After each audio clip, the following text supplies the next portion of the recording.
नमस्कार, मैं हूँ शिव पांडे और इस समय मैं हूँ प्रतापगढ़ के कदमपुर में। प्रतापगढ़ का कदमपुर यानी कि कुंडा का वो गाँव जहाँ पर इस समय बाबा बागेश्वर के जैसे ही एक बाबा के चमत्कारों की चर्चा हो रही है। इनके विषय में कहा जाता है कि भी बाबा बागेश्वर जैसे ही पर्चा बनाते हैं, पर्चा लिखते हैं और पर्चे पर सारी बातें, सारे कष्ट हूबहू लिख देते हैं। और उन पर्चों पर जो लिखी गई बातें होती हैं, उनका समाधान भी यहाँ पर हो जाता है। आपको मैं दिखाना चाहूँगा ये जो इलाका है, ये जो क्षेत्र है, यहाँ पर मीटर लगा हुआ है जिस पर लिखा हुआ है गोतनी 10 किलोमीटर और यहीं से ये अंदर की तरफ जो रास्ता जाता है, यही रास्ता है हनुमत धाम का, जहाँ पर बागेश्वर बाबा के जैसे महाराज की चर्चा जोरों पर है। और आइए आपको दिखाते हैं कि वो जगह कौन-सी है, जहाँ पर लोग जा कर के अपने कष्टों की बात करते हैं, अपने कष्टों का निवारण करते हैं। जैसे ही आप यहाँ से जाते हैं 100 मीटर की दूरी पर वो जगह है, वो स्थान है, जहाँ पर बाबा का दरबार लगता है और वहाँ पर लोग अपनी समस्याएँ बाबा के सामने रखते हैं या अपनी समस्याओं को पर्चे पर लिखा हुआ पाने की कोशिश में लालायित रहते हैं। आइए देखते हैं उस स्थान के विषय में जानने की कोशिश करते हैं जहाँ पर आजकल लोगों का मजमा लगा हुआ है और जानते हैं कि आखिर सच्चाई क्या है। नमस्कार, मैं हूँ शिव पांडे और इस समय हम हैं प्रतापगढ़ के कदमपुर बेती कुंडा में। ये एक ऐसी जगह है जहाँ पर इस समय एक बाबा की काफ़ी ज़्यादा चर्चा हो रही है और चर्चा इस विषय को लेकर है कि जैसे बागेश्वर धाम सरकार पूरे समस्याओं को लोगों की समस्याओं को पर्चे पर लिख देते हैं, वैसे ही इस समय यहाँ पर एक महाराज जी हैं, नाम होता है रामहर्षा और वो सारी समस्याओं को पर्चे पर हूबहू लिख देते हैं। साथ ही साथ एक बात और सामने आ रही है कि जो महाराज हैं, ये पर्चे पर लिखी हुई समस्याओं का निदान भी देते हैं, जिससे लोगों की सारी समस्याएँ हल हो जाती हैं।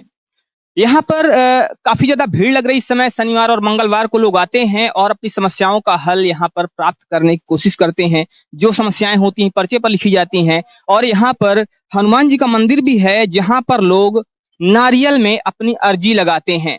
नारियल और चुनरी बाँध कर अर्जियाँ लगाई जाती हैं, आपको दिख रहा होगा। यहाँ पर बहुत सारे नारियल बंधे हुए हैं जो कि चुनरियों में हैं और इन नारियल्स में ये जो नारियल हैं इसमें अर्जी लोगों की बंधी हुई है जिससे कि लोगों की समस्याओं का हल दिया जाता है। जब लोग महाराज जी के पास जाते हैं तो महाराज जी एक पर्चे पर चीज़ें लिखते हैं और उनकी समस्याओं का हल बताते हैं। इस तरह से यहाँ पर जो लोग आते हैं ऐसा कहा जाता है, ऐसा लोगों का मानना है कि उनकी समस्याएँ दूर होती हैं। आप देख रहे हैं सामने हनुमान जी का मंदिर है, जब लोग जाते हैं यहाँ से तो जो पर्चे पर समस्याएँ लिखी होती हैं वो पर्चा भी यहाँ पर मंदिर में चढ़ा के जाते हैं। यहाँ के पुजारी जी का कहना है कि जब लोग यहाँ से जा रहे होते हैं तो पर्चे पर जो समस्याएँ हैं, उन समस्याओं को यहाँ पर छोड़ कर जाते हैं, जिससे कि लोगों को दोबारा वो समस्याएँ ना हों।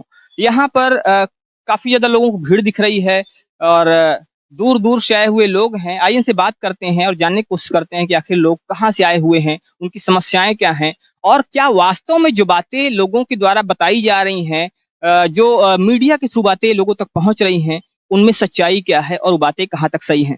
सर नमस्कार, नमस्कार सर। कहाँ से आते हैं आप? हम यहीं बगल मानिकपुर पड़ता है। मानिकपुर।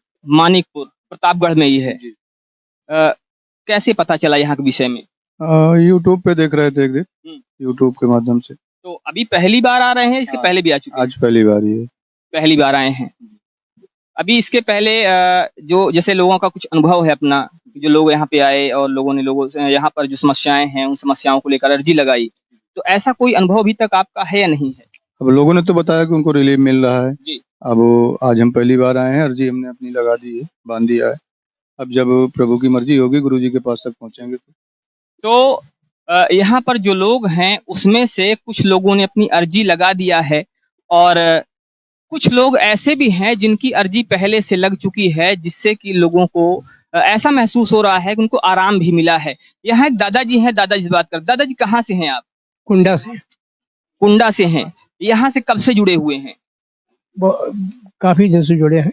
काफ़ी दिन से। अभी दरबार जो है ये लगभग 4 महीने पहले शुरू हुआ। तो कितनी बार आ चुके पहले यहाँ पे? कई बार आए हैं। अच्छा, यहाँ पे जैसे अर्ज़ी लगती है तो लोगों के पर्चे बनते हैं। क्या आपका भी पर्चा बना है या नहीं? नहीं, पर्चा हम नहीं बनवाए हैं, दर्शन भगवान दर्शन करने आए हैं। लोग जो यहाँ पे आए हुए हैं पहले बताते हैं कि जो समस्याएँ हैं, उनकी समस्याएँ दूर हुई हैं। तो क्या आपको भी कैसे कुछ ऐसा अनुभव हुआ कि समस्याएँ जो थी वो हल हुई या अभी तक नहीं? नहीं, हमने कभी आज़माया नहीं। सिर्फ दर्शन करने आते हैं। तो यहाँ पर दादाजी बता रहे हैं कि वो सिर्फ दर्शन करने आते हैं, उनका ऐसा कोई अभी समस्याओं को लेकर अनुभव नहीं है। और कुछ और लोगों से बात करते हैं जो कि यहाँ पर हैं, जानने की कोशिश करते हैं कि लोग कहाँ से आए हुए हैं और इनका क्या अनुभव है। आप कहाँ से हैं? मैं बस्ती से हूँ। बस्ती जिले से आए हुए हैं, उत्तर प्रदेश का बस्ती जिला, जो कि यहाँ से कई लगभग 200 किलोमीटर दूर है। कब से यहाँ से जुड़े हुए हैं आप? बस पहली बार आया हूँ। पहली बार आए, कैसे पता चला यहाँ के विषय में? कुछ लोग आते थे गाँव के, उनके माध्यम से पता चला। गाँव के कुछ लोग आते थे, उनके माध्यम से पता चला, तो आप भी यहाँ पर आए हैं। गाँव के जो लोग थे, उनकी अपनी समस्याओं को लेकर उनका क्या अनुभव रहा? अभी वो भी 2 ही बार आए हैं, दूसरी बार अभी अब की बार लग रहा है कि मतलब अर्जी लग जाएगी महाराज जी से। तो अभी किसी का अर्जी लगा नहीं है। अभी तक कोई अर्जी लगा नहीं है। लोगों का सिर्फ ये मानना है कि हाँ, अगर हम वहाँ चलते हैं तो समस्याएँ हमारी हल होगी। अच्छा, एक चीज़ ये बताइए, अभी इस समय जो दौर है, विज्ञान की बातें होती हैं, बहुत सारे लोग कहते हैं कि विज्ञान के दौर में ये सारी चीज़ें संभव नहीं हैं। आपका क्या मानना है, ये चीज़ें कहाँ तक हो सकती हैं, कहाँ तक पॉसिबल हैं? देखिए, जो शक्ति हम देखे नहीं उसके बारे में कमेंट करना अच्छी बात नहीं है। और विज्ञान की ही देन है कि डॉक्टर आज हमारी जान बचाते हैं, लेकिन जब कोई क्रिटिकल ऑपरेशन होता है तो डॉक्टर ही कहता है कि बाकी हम तो काम कर दिए, बाकी भगवान भरोसे है। तो भगवान की आस्था पे हम लोग भी लगे हुए हैं। तो डॉक्टर भी कहता है कि जो भी चीज़ें हैं भगवान भरोसे हैं, और इसीलिए जहाँ पर विज्ञान फेल हो जाता है, वहाँ पर ईश्वरीय शक्ति शुरू होती है, और इसीलिए जो बड़े-बड़े विज्ञान को मानने वाले लोग हैं, वो भी ईश्वर की शक्ति पर विश्वास करते हैं। तो यहाँ पर बहुत सारे लोग, आप पीछे भीड़ देख रहे होंगे, और लगातार लोगों का आना-जाना लगा रहता है। यहाँ पर मैं आपको दिखाना चाहूँगा, ये जो जगह है, जो लोग यहाँ पे आते हैं, ये एक तरह से जो कार्यालय होता है, वो कार्यालय के तौर पे यहाँ पर ये जगह का प्रयोग होता है। यहाँ पर लोग आते हैं, और आकर के लोग यहाँ पर अपने नाम रजिस्टर करवाते हैं, लोगों का नाम नोट किया जाता है, और नोट करने के बाद तब फिर उनकी अर्जी लगाई जाती है, उनके पर्चे बनाए जाते हैं। ये यहाँ का प्रोसेस है। अब सच्चाई क्या है, कहाँ तक सही है, वो लोगों से बात करने पर पता चलेगा, और महाराज जी से एक बार मिलने पर जो चीज़ें हैं वो सामने आएँगी कि आखिर जो बातें की जा रही हैं, जो दावे किए जा रहे हैं, दावे यहाँ तक किए जा रहे हैं कि यहाँ पर लोगों की समस्याएँ पर्चे पर लिख दी जाती हैं और लोगों की समस्याओं का निदान भी हो जाता है। वो बातें कितनी सही हैं, वो बातें महाराज जी से बात करने पर पता चलेंगी, और जो लोग यहाँ पर आए हुए हैं, जिनको यहाँ पर फ़ायदा हुआ है, उनसे बात करने पर भी इस बात का पता चल पाएगा। यहाँ भी कुछ लोग हैं जो आए हुए हैं, और वहाँ से पर्चा बनाकर आए हुए हैं, पर्चा बनवा कर आए हैं। तो सबसे पहले इनसे बात करते हैं और जानते हैं कि आखिर इस मामले की सच्चाई क्या है। कितना ये जो बातें लोगों के बीच में जा रही हैं कि पर्चा पर सारी चीज़ें लिखी जाती हैं, और बिल्कुल बागेश्वर धाम सरकार के जैसे ही सारी चीज़ें सामने आ जाती हैं, ये बात कहाँ तक सही है? कहाँ से आते हैं आप? ये हम कौशाम्बी से आते हैं। कौशाम्बी प्रतापगढ़ के कदमपुर से कितना दूर पड़ता है? लगभग यहाँ से 65 किलोमीटर की दूरी। 60-65 किलोमीटर की दूरी है, कौशाम्बी से आते हैं। कहाँ से जाना इसके विषय में, कैसे पता चला? हमने यूट्यूब के द्वारा इसको जो है देखा, और देखने के बाद हमने समझा कि जाने लायक स्थान है, इसलिए हम यहाँ पर आए।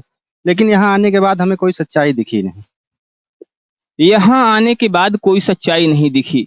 आप कहाँ से आते हैं? जी, मेरा नाम विवेक कुमार मिश्रा है। मैं इलाहाबाद हाई कोर्ट में वकालत करता हूँ और कौशाम्बी से मिलान करता हूँ। प्रेजेंट टाइम में प्रयागराज में रहता हूँ। हमारे मित्र के द्वारा यूट्यूब और गूगल के माध्यम से जानकारी मिली कि प्रतापगढ़ में बागेश्वर बाबा जी की तरह एक नए बाबा जी का स्थान पूरा है, जहां पर लोगों की समस्याओं का तुरंत पर्चे में निदान कर दिया जाता है। भाई साहब की बातों के मुताबिक मैं भी इनसे कहने पर बाबा जी के दर्शनों के लिए और हनुमान जी महाराज के दर्शनों के लिए इस स्थान पर आया। सुबह 8 बजे से हम लोग अपना नाम लिखाकर रजिस्टर में यहाँ लाइन लगा के धूप में खड़े रहे। जब हमारा नंबर आया और हम महाराज जी के सामने पहुंचे, तो हमारी एक भी समस्या पर्चे में नहीं लिखी गई। पर्चा आप बनवा के लाए हैं? जी, ये पर्चा मेरे हाथ में है, आप जिसे देख सकते हैं। उसमें सिर्फ 2 लाइनें लिखी हैं, कोई दिक्कत नहीं है, कष्ट कटेगा, आराम रहेगा। मैं अपने कैमरामैन से कहूंगा कि इस पर्चे को कैमरे में कैद करें। इसमें लिखा हुआ है कि कोई दिक्कत नहीं है, कष्ट कटेगा, आराम रहेगा। तो जब आप घर से चले थे, ये पर्चा किसका है? ये पर्चा मेरा है, विवेक कुमार मिश्रा का। ये पर्चा है विवेक कुमार मिश्रा जी का, जो कि हाई कोर्ट में वकालत करते हैं, प्रयागराज में रहते हैं। जब आप घर से चले थे तो चूंकि इसमें लिखा है कोई समस्या नहीं है, क्या कोई समस्या वास्तव में थी या नहीं? जी, मैं 2 समस्याओं को लेकर के आया था। मेरी शादी को 10 साल हो गए थे। मेरे अभी बच्चे नहीं हैं। मैं मन में ये सोच कर आया था कि बाबा जी ये मुझे देखते ये तो बता ही देंगे कि तुझे संतान नहीं है, तू संतान के दुःख से दुखी है, बट ऐसा कुछ भी नहीं हुआ। मेरे पापा जी का एक मुकदमा हाई कोर्ट में चल रहा है, जो 4 सालों से चल रहा है। उनके साथ के 47 लोग सर्विस कर रहे हैं। सेम मैटर है, पेंडिंग चल रहा है, सुनवाई नहीं हो पा रही है। हमें लगा था 2 में 1 समस्या का तो निराकरण हो ही जाएगा, बट हमारी एक भी समस्या पर्चा में नहीं लिखी गई। और वहाँ जितने भी पर्चे स्थान पे देखे, लगभग 60% पर्चों में हमें सेम चीजें लिखी मिली। एक बड़ा आरोप है कि जितने भी पर्चे यहाँ पर देखे गए उसमें 60% पर्चों में सेम समस्या लिखी गई। मतलब आपका कहना ये है कि जैसे आपके पर्चे में लिखा हुआ है कोई दिक्कत नहीं है, कष्ट कटेगा, आराम रहेगा। ऐसे तो तमाम पर्चे वहाँ मंदिर में चढ़े हुए हैं। वो पर्चा किसी को घर नहीं ले जाने दिया जा रहा है। हम तो वहाँ पुजारी जी नहीं थे मंदिर पे, तो खाली मौका था, हम अपना पर्चा अब किसको देते तो लेके चले आए, क्योंकि मंदिर के अंदर प्रवेश नहीं कर सकते थे, उसका गेट लॉक था। तो हम अपना पर्चा सीढ़ी में तो रख नहीं देते, तो हम अपने जेब में रख के चले आए। बट इसमें हमारी जो दिक्कतें हैं वो एक भी दिक्कत इसमें नहीं है। तो इनका कहना ये है कि जो पर्चा बनता है उस पर्चे को लाने नहीं दिया जाता है और उस पर्चे को वहीं मंदिर में चढ़वा दिया जाता है। जी, जी। आपका क्या अनुभव है? जैसे कि भाई साहब ये आरोप इनका है कि जो पर्चे में बातें लिखी हैं, वो बातें बिल्कुल भी मिलान इनका नहीं हो रहा है इनके कष्टों से, वो कष्टों से मैच नहीं कर रही हैं। आपका क्या अनुभव है? यही चीज जो इनके पर्चे में लिखी वही हमारे पर्चे में भी लिखी थी। कष्ट है, बाधा जो है कटेगी, जो है संकट कटेगा, और बस यही दो लाइनें हर पर्चे। फिर हम गए जब मंदिर में पर्चे चढ़वा रहे थे तो हमारी नजर कुछ पर्चों पे पड़ी, तो सब में वही 2 लाइनें दिखी, 2-4 पर्चे हमको जो है कष्ट कटेगा और संकट कटेगा, बस यही है। और हमने उनसे पूछा बाबा जी से कि बाबा जी हमें कुछ समस्या और जो कुछ है हमें समझ में नहीं आ रहा क्या है। कुछ नहीं है, कुछ नहीं, हम एक पर्चे पे लिख के आपको दिए दे रहे हैं, ये कार्य करवा लीजिए, जैसे कि रुद्राभिषेक करवा लीजिए, ये करवा लीजिए। तो हमने कहा महाराज जी ये सब तो हम जो है ठीक कहे, नहीं नहीं इसको करवा लीजिए आप ठीक हो जाएंगे। अब उन्हें अपना केवल कहना, हमें क्या समस्या है, हम किस लिए आए, वो कुछ बता ही नहीं रहे हैं। तो ये एक बड़ा आरोप है। अभी हाल ही में उभरता हुआ स्थान है जिसको ये कहा जा रहा था कि बागेश्वर धाम के जैसा ही ये भी स्थान है, और जैसे बागेश्वर धाम में पर्चे बनते हैं वैसे ही इस स्थान पर पर्चे बनते हैं और पर्चे में लोगों की सारी समस्याएं लिख दी जाती हैं और उनकी समस्याओं का निदान भी होता है। लेकिन कुछ लोगों के अपने ऐसे अनुभव हैं कि यहाँ पर जो बातें लिखी गई हैं वो उनकी समस्याओं से बिल्कुल भी मैच नहीं करती हैं। खैर मिलते हैं, कुछ और लोगों से बात करते हैं इस विषय में और बताते हैं आपको, दिखाते हैं कि आखिर सच्चाई क्या है। बने रहिए हमारे साथ खबरों को अपडेट के लिए। जय हिंद, जय भारत।